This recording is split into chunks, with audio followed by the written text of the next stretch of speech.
last name Ron.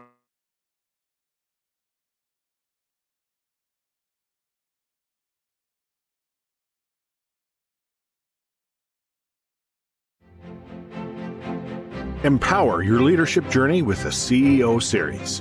Whether you're at the gym, strolling, or commuting, our impactful dialogues with world-class leaders are just a click away.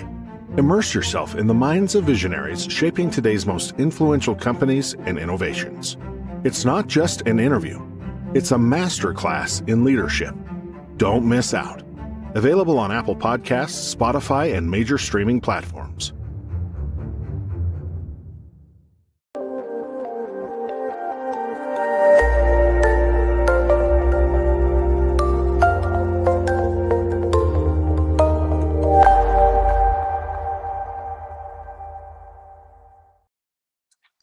Good morning, good evening, depending on what part of the world you're in. If it's Friday, it is the CEO series where we bring together the most phenomenal leaders from across the globe and they walk us through their career journey, the detours, left turns, and U-turns, and whatever it is as a result of that. And we're thrilled to welcome Dr. Jaiden Cole-Miskel. From the clinic to the classroom to building a global health movement, his journey is a story of purpose and passion. He's a medical doctor, professor, and lifestyle medicine practitioner, as well as is moving into the entrepreneurial side of that new venture is called Eagles and Pigeons, which we'll talk about in just a bit. So, Dr. J, thank you so much for being a guest. And let's start by do a quick introduction of yourself, and we'll get started. How are you? Thanks for having me. Where are you right now? I am in Singapore. Oh, nice. You gotta send me a flight out so I can visit and invite. I'll be able to visit one day. Right now, I'm saving up for eggs, so maybe eventually I can take that Okay. flight. But Okay. yeah, like you said, that intro was great. I appreciate that. Yeah, I am a physician, a teacher. And I do have some little side hustles, We brewing. all do. Uh, Yeah, so um, yeah, let's get into it. Thanks for having me. Okay. Okay, cool. Walk us through your journey. I mean, starting from where you started from to you got your fingers into so many pieces of pies now. Walk us Yeah. through that. So my journey is kind of like the salmon who's that swim upstream. Like I feel like the universe was constantly telling me to like, this isn't for you. You need to change. But I just kept doing it. I was persistent. Um, I think one of the issues that I had early on was I didn't know that I could do this. I didn't know anyone who was a physician who looked like me, actually. So Okay. I grew up in this place in Michigan called Muskegon, which is probably the worst. I mean, we use it as a badge of honor. It's probably the worst city in Michigan as far as the crime. Yeah, Okay. so it's pretty bad. Yeah. But I escaped and I became a physician despite not knowing any doctors that look like me. And Okay. that wasn't actually my first choice. So I wanted to be an FBI agent, honestly. Mm, So okay. I mean, I was obsessed. So I collected autographs from FBI agents. Like I have a book that's been written in. I have a few autographs from FBI agents. That's what I was doing. You couldn't tell me anything else. Wow. So I That's it. pursued that, and then I actually applied, and I went to the second round, and I didn't get a call back. So that's how Yeah. that ended. Yeah. I heard that selection process is pretty rough Yeah. uh, for FBI agents. Yeah. I'm hindsight, I'm glad they didn't pick me, but that's what I wanted to do. And I Okay. was obsessed with it. That came from reading. Are you familiar with James Patterson? He's a big deal. But he Yes. wrote about Alex Cross, and Cross. Yes. starting from 9 years old, I was Alex Cross. That was me. That was So I wanted to be Alex Cross, and Yeah. so I was obsessed with reading when I was young. That was the only thing that I did well, was read. Okay. So I read all of his books, and he was like a superhero to me. So I wanted to Mm, do that. mm, And then that didn't pan out. And I realized that physicians are basically detectives for the body. And, I was like, hey, maybe I can do this. And, a little bit of that drew my interest. I've always been a science guy growing up. I wanted microscopes and telescopes growing up. Um, okay. and then I kind of got into it, but to be vulnerable a bit, I would say the thing that really got me into medicine was the need for approval at that time. At that Okay. time, I wanted to be loved and liked by my peers and my family. I wanted them to Okay. be proud of me. So Hmm. that was my biggest motivator. And, I think that's one of the things that I like to talk about with the company that we have, the Eagles and Okay. Pigeons. We try to point that out and Mm, get people to understand their motivations behind things. yeah. Yeah. I'm glad you mentioned that because you talked about the FBI and then flipping over. You didn't get into that, but that didn't hold you back, and you still were kind of somewhat laser focused on as a backdrop. I'll just become a doctor. That's not a bad backdrop to have. I didn't do the FBI, so I'll just become a physician and an entrepreneur. Yeah. In doing that, what kept you focused during that time to say, well, you know what? Rejection letters come in and said, didn't quite make it. What do I do now? How did you stay focused during that period? What kept me focused was besides the student loans, I'm like, I'm gonna be Yeah. homeless if I don't finish. I think it was the need for approval. I needed to be loved. I wanted to be liked. I needed that approval from my family. I wanted them to Okay. see me as something worthy of affection and love and adoration. And that's just, being honest. Mm, I don't wow. think it's healthy. I know it's not healthy, but at the time, that's why I was doing it. Yeah, when you talk about healthy, yeah, in a lot of cases, yours was a success story, but I'm sure Yeah. there are a lot of other cases it probably could have veered off into a different area.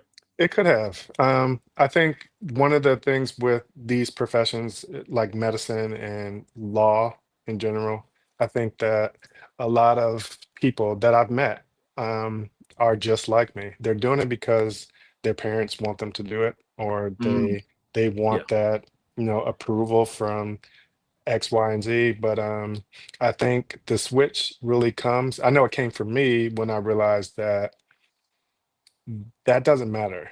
The what people think don't matter, and that's Yeah. when a lot of things change for me. And then Yeah. I started doing things that I wanted to do based on my interests, and that's how I got into teaching. And I kind of switched what I was doing. I used to do surgery before, and now I do Okay. functional. And so it's just based off of what are my interests. Like all those opinions from the outside, they don't really matter. Yeah. Yeah.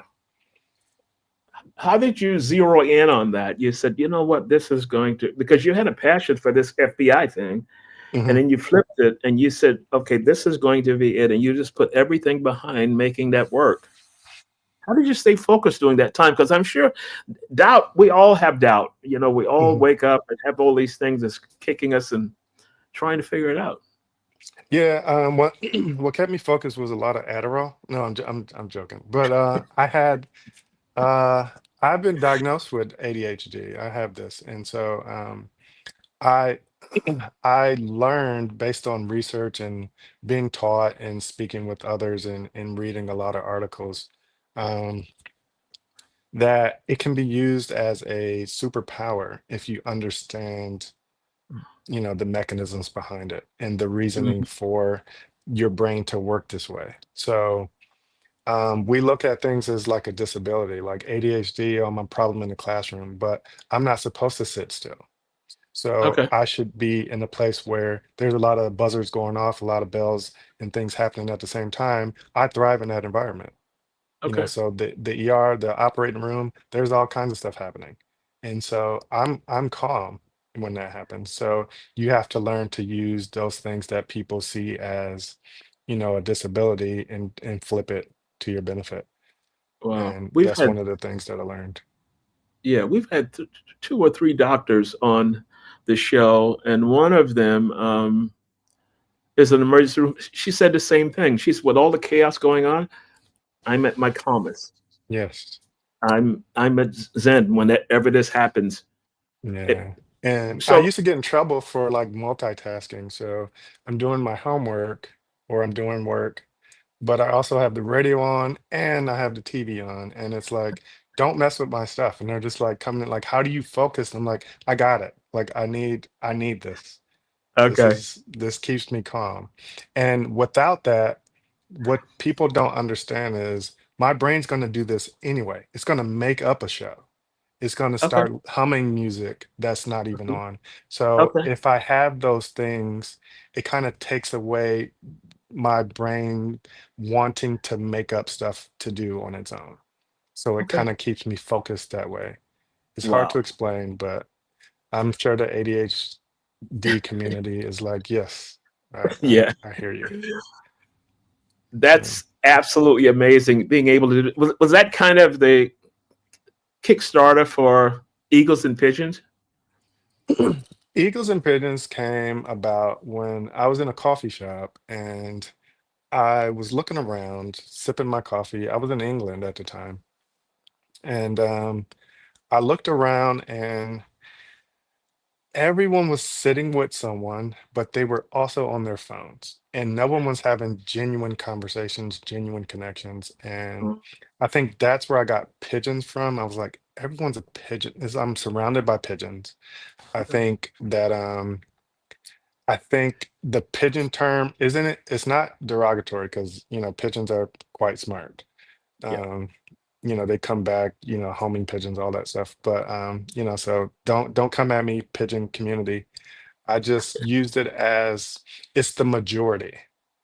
So the majority, we are followers. We kind of go with the flow. We follow the trends.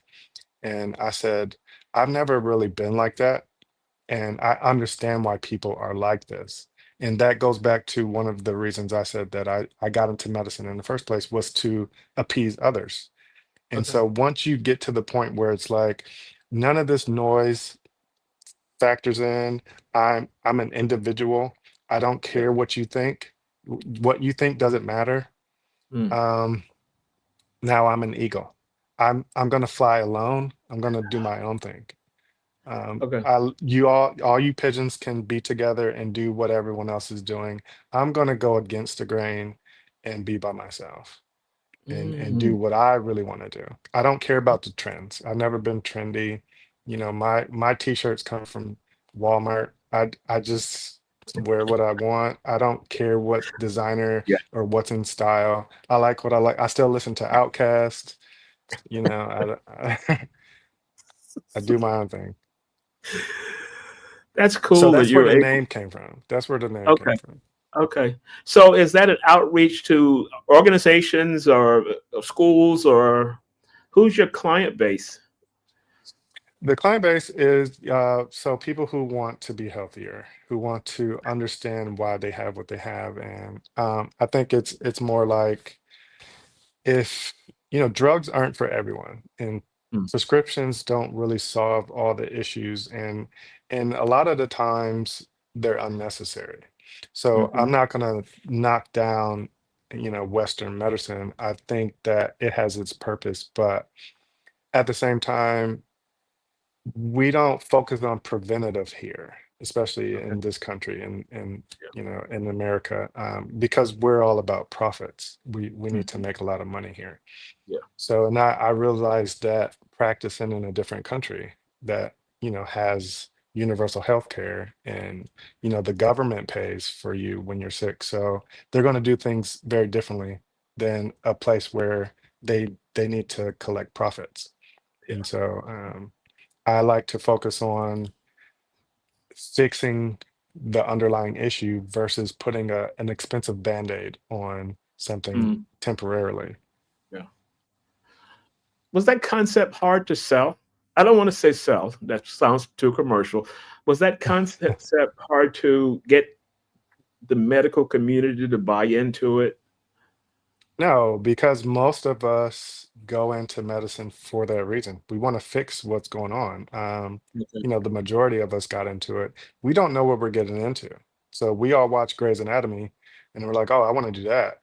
And then we Yeah. get there and it's nothing like that. It's a Yeah. business. We don't Yeah. matter. Yeah. What I think doesn't even matter. I work for your insurance company. They tell me what to do. And Okay. so we didn't get in for that. We thought we would be in charge. We thought we all wanted to be Dr. House, Yeah. and we're not that. And so when you speak this, we all know this. So Yeah. when you say this is what I want to do, I want to get into preventative medicine, lifestyle medicine, functional medicine. Let's fix the underlying issue. They're Mm. all on board. They're like, yes, let's do this. But how do we make money from that? That's the Yeah. problem. And it's not like, oh, we want to be rich. It's just we got to pay these loans back. So we gotta Yeah. make some money somehow. My my And we my can't father. get insurance to buy on. Yeah. You talk about paying the loans, but my father always said that you know when you're an adult when you come to your house and the mailbox is yours. Yeah. You Yeah. know, because you're a kid, that's something you don't even think about. You just come in the house. He said, but when Yeah. you get there and that mailbox, everything comes in there. You own that. He said, that's Yeah. maturity. I hate the mail. I probably collect the mail like once every 3 weeks. I don't even check it. It's just Yeah, it's just yeah. people asking for money. Yeah. So, Well, I read an article the other week that this said that I think it was Japan has the lowest percentage of people that are overweight in all the schools. They teach kids nutrition. There's a nutritionist in every school. And it's just amazing that their whole concept and the way that they viewed food, even eating yeah. healthy. Yeah. We don't get taught that way here. So I grew up on the food pyramid, and if you follow the food pyramid that I grew up on, it's something like 5 servings of bread a day. I mean, if you eat that, that's basically diabetes.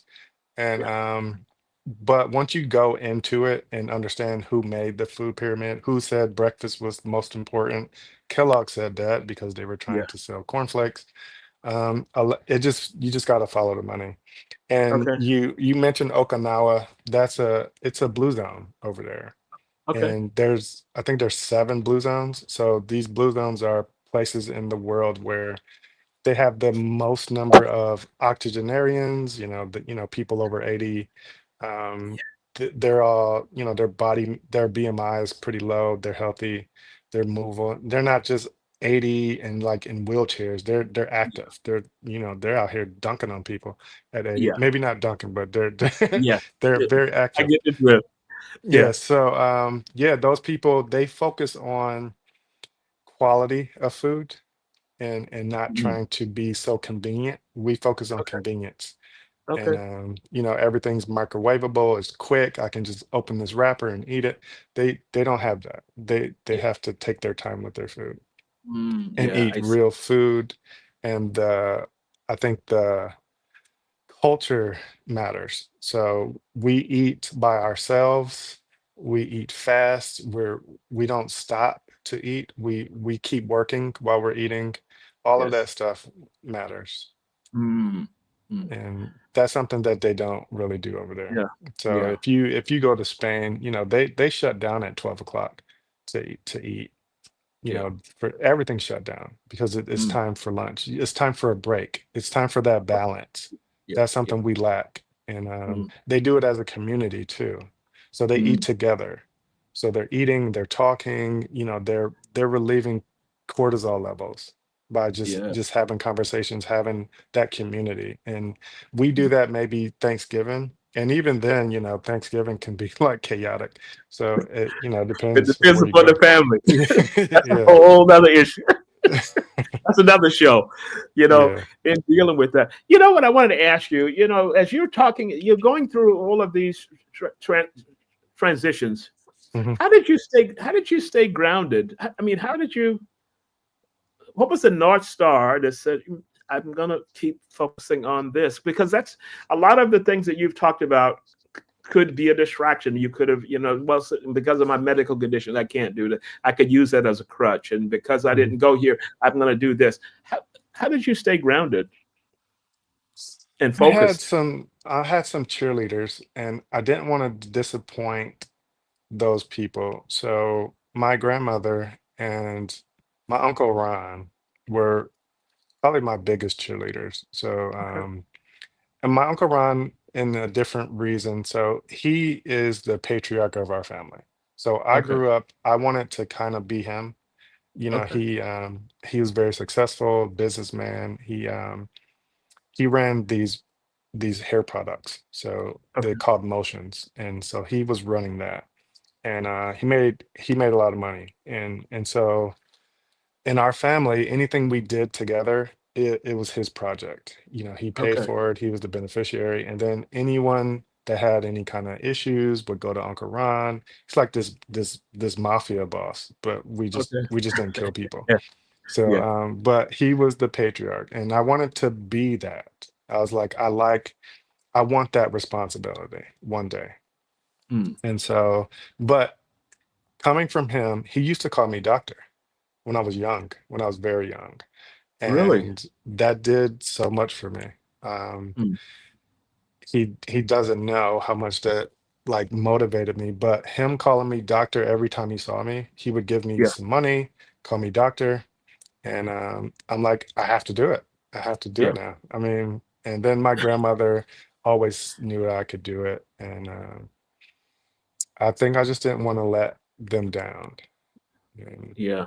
because I didn't have a lot of people who did think I could do it. I was actually Okay. told that I couldn't do it. And I had these maybe a handful of individuals who were rooting me on, and I wanted to prove them right, Mm. as well Mm. as myself. And I wanted Mm. to prove other people wrong. So it was a lot of outside influence. And Okay. I've gotten away from that now, but at that age, that's what it was. It was just like so much outside influence. Yeah. Well, you say you've gotten away from that, but I'm sure you're Yes. Dr. J to Yeah. people in your sphere that they're hmm looking up to you. And so Yeah. do you feel that role kind of reversed and you transition from Dr. Ron to Dr. J? Yeah, yeah, I have. I have nephews, and I give them money. I slide them money when I see Yeah. them. Yeah, I do that. I try to do that on my level. I don't want to be him anymore. I grew up wanting to do that. I want to be me. And I will do things differently, but kind of I want them to see me a certain way. Um, I I like to go out into different places where they might not see someone. So when I grew up, I told you I didn't know any doctors who looked like me. Okay. And so I try to go out of my way to make sure these kids get to see me. So I speak at, events, not teens. I don't do teens. I don't like teenagers. They're the worst. But actually I actually That's a have broad one right that's now. a broad statement. Yeah, I have one, so I can say it. They are the Okay. worst. But yeah, little kids, and then Yeah. they can just like, and then, while their mind is still like uncorrupted, like, oh, I can be anything. I can be an astronaut. I want to talk to those kids who think they can be astronauts. And then I Mm. can say, hey, you could do this. You could be like me. And they're like, oh, I see you. You look like me. Maybe I can do that. I saw an interesting video, and I'll send you a copy of it. I wrote an article about it this past week. I'll send you that also, of a school that they got every kid's aspirations, and they came into this room and they said, the young lady came up and she said, I want to be a doctor. And then on the screen, AI had imposed her older age as a doctor. And they did for all of Wow. these kids. And they were so excited in seeing that. And that when I saw that, I said, you know what, I'm going to write an article about that, because my angle for the article, because I do a lot of leadership development work. If you're managing a team of people and you see Mhm. someone there that really has it and maybe they're not focused, how do you coach that person to see the vision of what they possibly could be, or maybe they haven't discovered that yet? Yeah. I want to know that program. So send me that later. So once you I will, yeah, I remember will that. send you a friend of mine on LinkedIn posted it, and I just sat there and watched it, and I said, at that age, you're getting a vision as to what you want to do. Like my Yeah. father was in business, so I always knew that I was going to go in business in some kind of a way, figure it out some kind of a way, because I looked at him as a success, and he did what he wanted to do, and he had fun doing it. And I didn't want to get in the job going to 9 to 5 kind of thing. But you have to do that to make the next step, Yeah. It's and that baby steps. the baby steps that you have to do, as a result of that.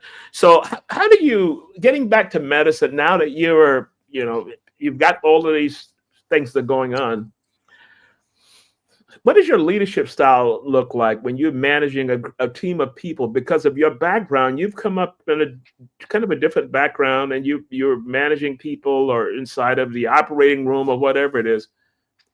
What is your style like? What is your style in managing people?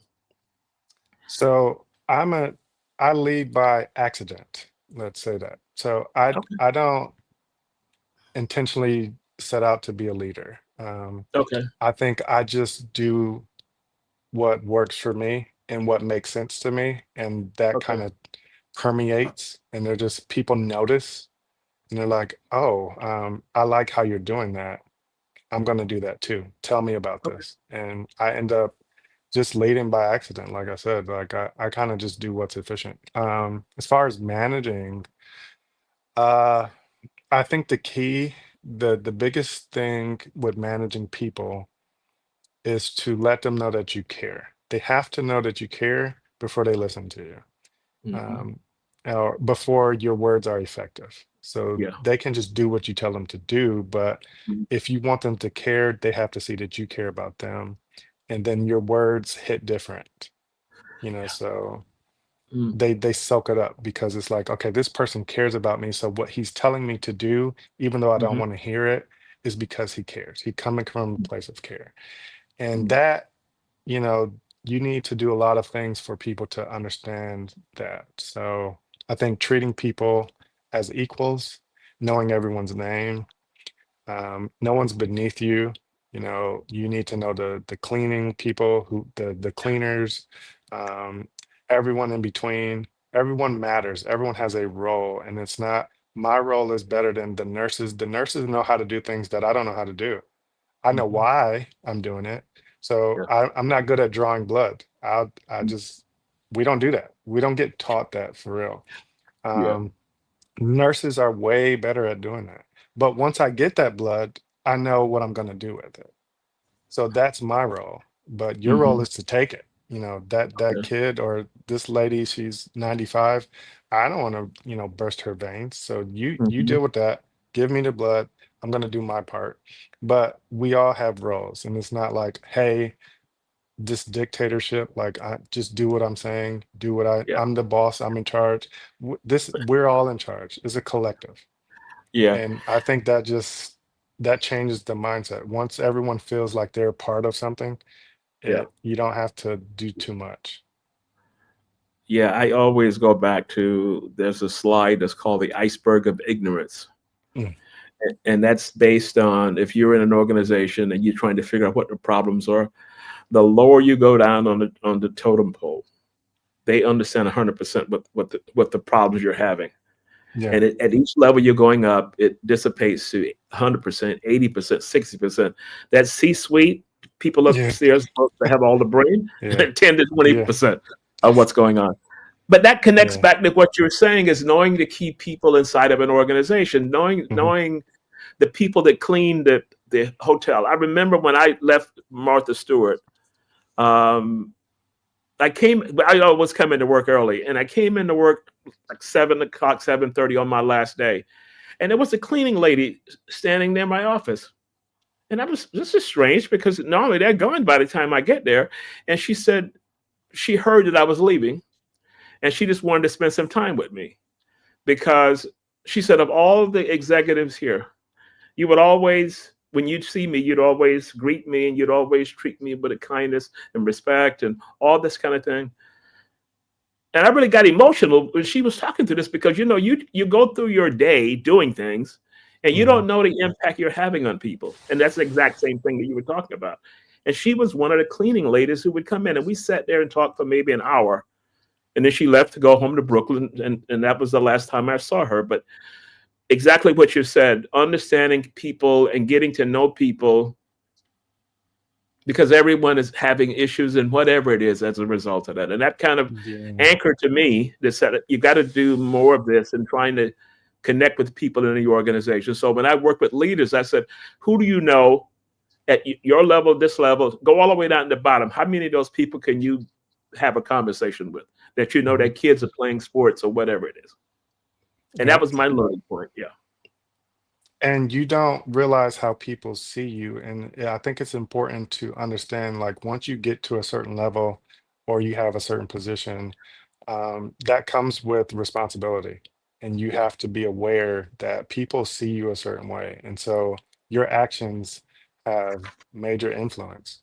And Hmm. so you just speaking to that cleaning lady, as an executive, it meant so much to her. And so Exactly. just a Yeah. little bit it goes really far. So, Hmm. Hmm. anyone, I speak to everyone knows me. I know everyone around here, especially the security, if anything goes down, they're coming to protect me first because Yeah. I've spoken to. So yeah, you gotta and then you can learn a lot. You Hmm. can learn things from anyone, Hmm. just different perspectives. Like, Hmm. what do you think is going on here? Like, what would you change? You don't have to be sea level. A lot of the best ideas come from people that you don't expect them to come from Yeah. This, because they this is see why it from a different perspective. totally different perspective. This is why I always use that whenever I'm doing a project with leaders in the room. And I said, here's the problem solvers here. If you could listen to these people and the people above them, you get a better sense of that. But all you're listening to is the people in your Yeah, sphere, and everybody could be saying exactly what you want them to say to yeah, you. and Yeah. they all have this a similar perspective. It's similar perspective in doing that. So how do you stay ahead of the curve? I mean, you've got, you're professor, you're the doctor, entrepreneurial, how do you how do you learn? I mean, do you from the medical side, from the professor side? I think I still read. I like to drive. That's something I do like to calm down or to relax. I love driving. That's kind of weird. We have these roads here that we have a lot of parks in Cleveland. So Mm. Cleveland isn't the best, but Cleveland has good food and a lot of parks. And around those parks, it's very scenic driving. I really enjoy that. And while I drive or if I walk on my meetings sometimes, but a lot of times I just walk for conditioning, but I listen to podcasts and I'm very selective about what I listen to. So I'm not Mhm. just listening to people have conversations. Yeah. I need to come away with Which, come away with something from this experience. So mhm. I value my time and even with the TV shows I watch, I want to be educated. I Yeah. want to learn something. And then we have this. I'm sure you're familiar with Up to Date. Yeah. It kind of keeps us on top of new medical things that are happening, new research and all that. So that stuff still interests me. So Mhm. I'm constantly reading about some kind of article. And then once you start picking up on, okay, I'm going to read this because it'll make me smarter, then your algorithm will change because your phone's listening to you. So Okay. it'll Yeah. start sending you stuff like that. So everything that pops up on my phone is pretty much educational. Mm, mm. So looking back on your career, Fascinating career. Um, what what would you say was significant? It was all significant, but what was that piece that you look back on as it that kind of put it all in focus or caused me to change my way of thinking? Was there one moment or something? I think you practicing in England versus the Okay. US, I think that changed how I look at medicine. We weren't really practicing medicine, we were practicing pharmacology here. And I think that the way that we've let the insurance companies take over what we are supposed to do, Okay. they've taken our autonomy from us as physicians for the most part. We can't really do what we want to do, and we can't really suggest what we know is best. We have to get Mm, permission from because they have to pay for it. wow. So your insurance company allows me to do things here. And in England, they pay. So the government pays when you're sick. So what they want to do is really get rid of the issue. So say you have your diabetes, your blood sugar's super high. In England, we would send you to a dietitian first before we give you drugs. Over here, we're going to give you metformin just right away. I mean, I'm going to talk to you for 2 minutes. I'm going to give you metformin and say, come back in 6 months. Wow. And it's because I can sell you metformin. And Okay. and it's not necessarily because I want to do this as a physician. It's just I work for this corporation who's trying to get paid, and this Mm, is what they tell me to do. So wow. I'm just a worker bee here versus what we signed up to do. We Mm, actually wanted to help people and to make them less sick. And a yeah. lot of us don't get to do that. And so I have a lot of colleagues that are burnt out. I mean, the majority of my colleagues don't like what they do Really. because of the Yeah. way the system is. Yeah. And so it's unfortunate. Yeah. It is. And as I said, we've had a few doctors on it. What you're saying basically rhymes with exactly what they were saying, and they, Yeah. you know, have decided to maybe move on to something else and maybe Yeah. started ventures outside of the space. Do you think it'll ever change? Uh, being real, I don't because it's money. Yeah. It's hard to tell people to give money back.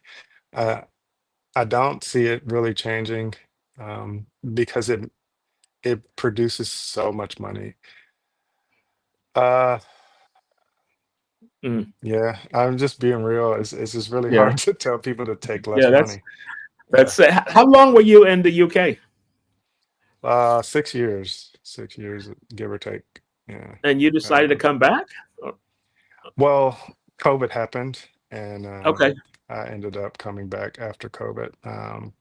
We weren't doing so many surgeries anymore because we needed that space for ICUs, and I I ended see. up Okay. coming back to Cleveland, and yeah, I have some family here, and I just ended up coming back, and I just didn't go back. But I plan on leaving eventually, probably not England, maybe Spain or Portugal. Okay. Maybe I'll come to where you are, and we Sure. can have these Well, talks in person. the vast majority of the time I'm in Dubai, but I just had to come here for a week's worth of work. So the work Okay. always. You talk about the money, the work drive, the work drives it. The work Yeah. drives the flight that I flew in here this afternoon. To do that. Um, if you could go back to your younger self and give some advice, you could be Dr. Ron to Dr. J. hmm What message would that look like? I would tell myself to buy Bitcoin. It looks like a scam, but just buy it anyway. Uh, no, I would tell myself I probably would learn the lessons that I learned later in life. So, like how I was so obsessed about what everyone thought. Mm, I would teach myself like, hey, those opinions don't matter.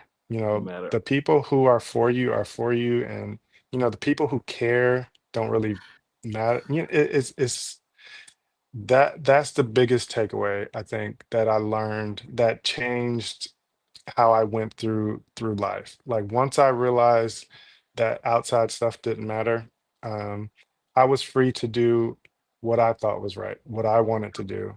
You know, Mm. going from surgery is prestigious. You know, I'm not a surgeon anymore. I don't do that. I miss Okay. it, but you know, I'm okay with it because I know what I want to do, and I Mm. don't care how you see me. Okay. I did when I was younger, and I think that would have been a nice lesson to know. I struggled with a lot of that. I wanted to be liked. I wanted to have approval. It was just basically how I was raised, and you know, I Hmm. was always looking for that, and so that that led to some pretty bad decisions, and I c- I could see my trajectory being very different if I knew that one thing. Wow. Yeah. Wow. That's I amazing. don't think I That's would have been a doctor if I really would have known that. No, because I went into medicine mainly because I wanted approval. okay. And so maybe it worked out, but I would have done something else. Not sure what I would have done, but I would have followed my passions. And Okay. this wasn't really my passion. It was, Okay. you know, Well, the family first passion. passion was FBI, and then Yeah. that's not a bad But fallback. So then, you know, I wanted to be a detective, honestly, so I could have just been a detective, but I didn't see that as yeah. prestigious, you know. Hmm. So Mm. Amazing. Let me just do a quick shout out to some of our frequent listeners. Peter Piccinini, who was in arts acting in New York, and now he's a wealth manager in Long Island. Jim Moy was my next door neighbor we lived in Riyadh, Saudi Arabia. He doesn't like for me to say this. He's a big shot attorney in Washington D.C. And Dr. Alabasha Singh, as one of my colleagues, she brought me in. I teach a course at American University in Dubai. So yeah. thank you all for listening in. Um, as we begin to close out, when you look back on your career, if you had to choose, what are you most proud of and excited about for the future? I think that so we're working on a partner and we are working on a school that's all virtual, but we kind of will focus on a different learning style versus traditional like taking notes and highlighting those notes. It's more concept based and conceptual, and that was a big deal for me. Learning how to learning my learning style. I Okay, had to be taught how to study. okay, I didn't know how to study, and I learned that I was very conceptual, especially having ADHD. I see big picture. The details don't really matter to me. okay, They're hard to focus on, but if I understand the bigger picture, the details just kind of make sense, okay. right? And so we have to teach people how to learn this way, and then it that is probably what I'm most passionate about. So Mm, teaching. So I would do that for free. okay, I've always taught in every level. I've been a tutor. So even as a undergrad, I was tutoring my peers. I tutored in med school. Um, I enjoy that. I would do that for free. If I won the lottery, I would still teach. wow. And that's part of me giving back. So I teach now, and it's not at Harvard. I teach at a nursing school that has a population that comes from a place where I grew up, and Yeah, they are of my culture, so they come from hardship. They're not expected to succeed, and I like teaching them because it gives me more to see, like, hey, I saw what you were when you came in. I've hmm, seen you come out, and the transition is just, that's why I do it. yeah. So, and I think it matters more to those people. Yeah. Yeah. That's amazing. Reaching back, pulling some. Yeah. somewhat. And now I want to do that on my own. So I want to have my own school. And so that has me excited. Okay. Okay, cool. Yeah. Well, you know what? I mentioned to you in the beginning, I'm so excited that you were able to make time for us because I've been following you for a long time Oh, thank you. on Appreciate it. online. Yeah, I've been checking it out. See what you were doing. That's you know what that's got Yeah. to be interesting discussion to come under that. So what I wanted to ask you is that what would you like to, as closing thoughts as we close out the interview today? What are your closing thoughts on your career, leaders, giving back? What would it be? I would just like to, shout out some people. Like, so my business partner, I actually work for her. So Okay. you might know Alecia Porter-Bent. So she's the one who copyrights my information. I don't, so I stay in Okay. my lane. I Yeah. know things, but she knows how to write. So a lot of that Okay. writing that goes out, that's her.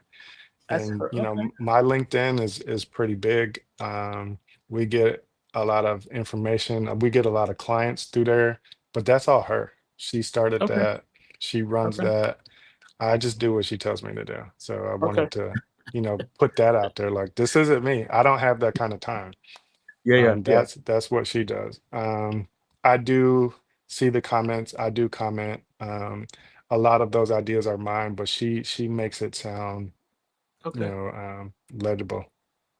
Wow. So you guys can read it. I like what you're doing here. I think this is important for people to see. Like, I wasn't born like this. A lot of people weren't born like this. We all Yeah. have hurdles and challenges and things that we have to overcome. And so Hmm. I like what you're doing. I appreciate this, and thank you for having me. No. I No. don't really like to talk about my my journey that way, but I think it's helpful to reflect. And It is. like, listening to your questions, I really had to think about, like, what really Mm. got me into medicine. And Yeah. there's cliche answers. I can just, oh, I always wanted to help people, and it's like, that's not Yeah. what it was. I Yeah. wanted my parents to like me. Yeah. And a lot of people won't say that. And when you get Yeah. close to people, I heard that in med school. A lot of Mm. my med school peers didn't want to be doctors. They still don't want to be doctors. They did it Mm. because their dad would be proud. Wow. And so a lot of the things that we talk about with the Eagles and Pigeons is, it's okay to be yourself. And Yeah. even, your parents, they're still outside influencers, and Mm. you have to be able to separate that and kind of do what makes you happy. And it's okay to do what makes you happy. And so Yeah. this is what Well. I teach these kids and adults as well. These adults need to hear it. Okay. Cool. Well, thank you so much for being on the show. As we begin to close it, I want you to hang on because there's something I want to mention to you offline, and Okay. Oh, did I mess I up? will. Yeah. No, no, no, no. No. It was absolutely awesome. You dropped so Okay. many nuggets throughout, and it was awesome. But I knew this anyway, because as I said, I've been following you, and although you gave her a lot of the credit, but the thoughts of a lot of those things came from you. Yeah. So all that's cool. So just hang on as we close out. Okay, sure. Take the CEO series with you anywhere, anytime.